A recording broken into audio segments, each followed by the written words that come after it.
Our weekly immigration news roundup is brought to you by the law firm of Figueroa & Associates. For a consultation on any immigration or legal matter, please call 855-768-8845. That's 855-768-8845. For full stories and more immigration news, visit www.theimmigrantsjournal.com. That's www.theimmigrantsjournal.com.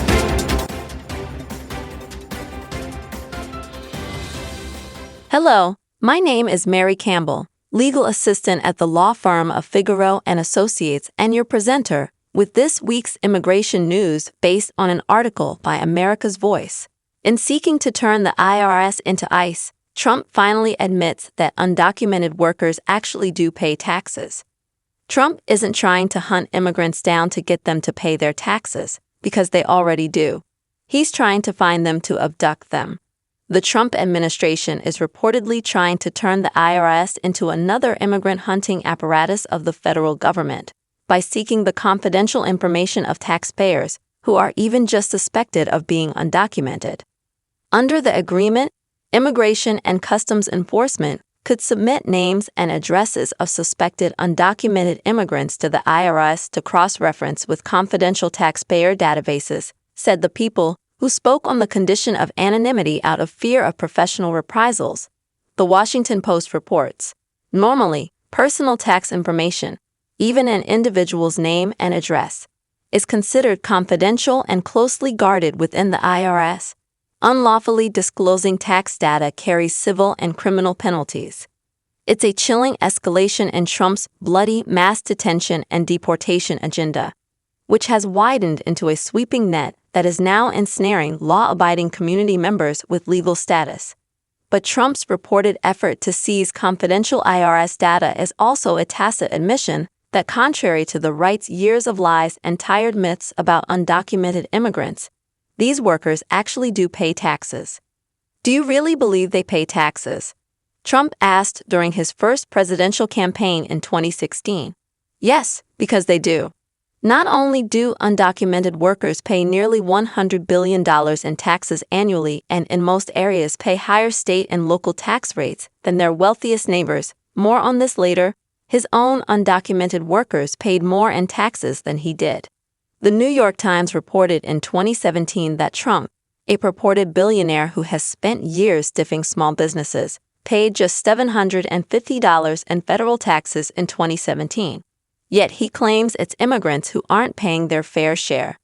Interesting, the Yom Center's Bilan Sisa responded in a TikTok on his plan seeking to seize personal IRS data. So, to some people, you say that apparently we pay no taxes as undocumented immigrants, and now you're using the IRS or trying to use the IRS to deport us. So what's the story here? Here's some of the real story on immigrants and taxes.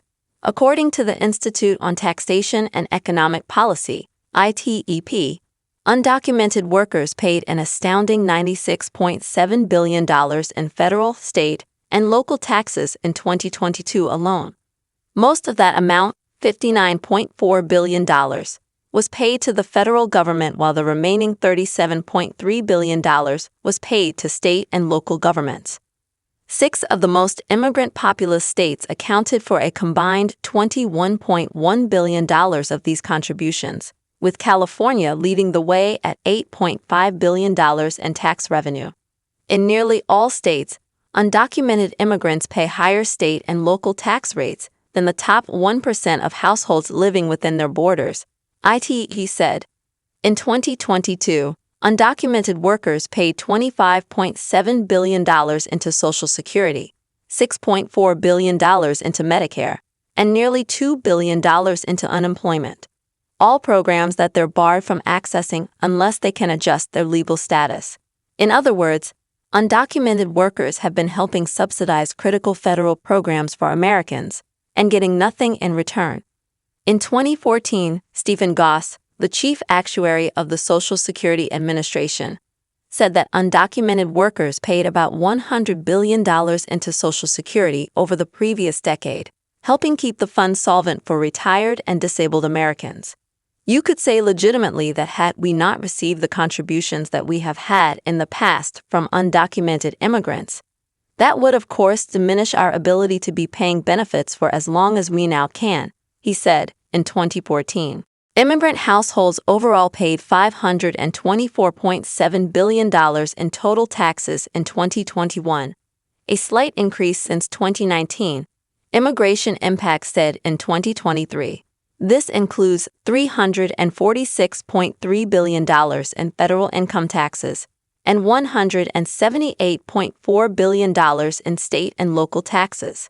The research showed that while immigrants make up 13.6% of all U.S. households, their tax contributions make up nearly 16% of total tax revenues received by the federal government in 2021. Despite the vast contributions of undocumented workers to the economy and federal programs essential to the lives of millions of Americans, these contributors could be ripped from their families and communities and thrown into horrific ICE detention conditions after just trying to follow the rules by filing their tax returns. If access to this confidential database is agreed upon, it would mark a significant shift, likely becoming the first time immigration officials have relied on the tax system for enforcement assistance in such a sweeping way, The Guardian reports. This unprecedented demand for personal IRS information would also have repercussions that go far beyond undocumented communities. For example, how exactly is the Trump administration going to figure out which taxpayers have legal immigration status and which ones don't? Probably through racial profiling, which would then put non-white U.S. citizens and green card holders in the crosshairs and at risk of separation from their families and costly fights to get out of ICE detention. Do they sound like Jones and Smith, or do they sound like Rodriguez and Garcia? Said Dorothy A. Brown, who studies tax policy and racial disparities at the Georgetown University Law Center. The Washington Post reported last month. This is racial profiling on steroids. Recall that the first high-profile workplace raid following Trump's second inauguration ensnared a U.S. military veteran in New Jersey simply because of how he looked. He is Puerto Rican and the manager of our warehouse. His boss said at the time, "It looked to me like they were specifically going after certain kinds of people, not every kind, because they did not ask me for documentation for my American workers, Portuguese workers, or white workers." Other Puerto Ricans have also been harassed in numerous other states. In Boston, a green card holder didn't even make it through the security line at the airport when he was violently interrogated for hours, stripped naked, and forced into a cold shower. In his Boston Globe op-ed last year, economist Michael Ettlinger laid out in stark terms how family separation and the mass abduction of millions of workers will also reignite inflation, raise food costs, hurt the wages of U.S.-born workers, and vaporize the economy. Removing 7.5 million undocumented workers would slash the national hours worked by 3.6%. Removing half of Mexican workers would increase the unemployment rate for unskilled U.S. workers by more than 1% and bump up the unemployment rate for skilled U.S. workers by more than 0.5%. Inflation would rise by as much as 3 percentage points, and tax collections would go down by $100 billion a year. Yes, economists know these things. So do most Americans. Fully 77% of those surveyed believe that unauthorized immigrants do jobs that citizens don't want and aren't going to take. Deporting them is bad for everyone.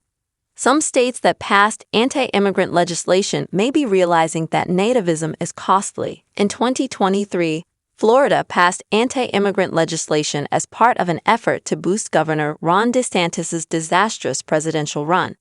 While the anti-immigrant bill didn't drive DeSantis past Iowa, it did drive frightened immigrant workers out of Florida.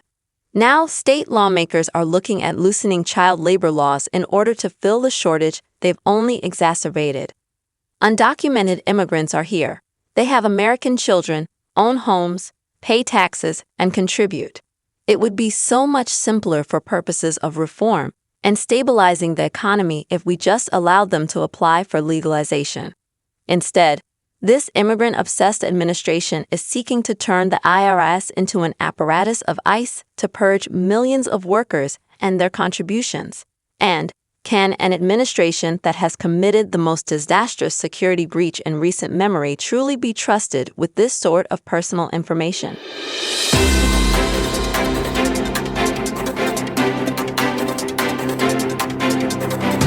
Our weekly immigration news roundup is brought to you by the law firm of Figueroa and Associates. For consultation on any immigration or legal matter, please call 855-768-8845.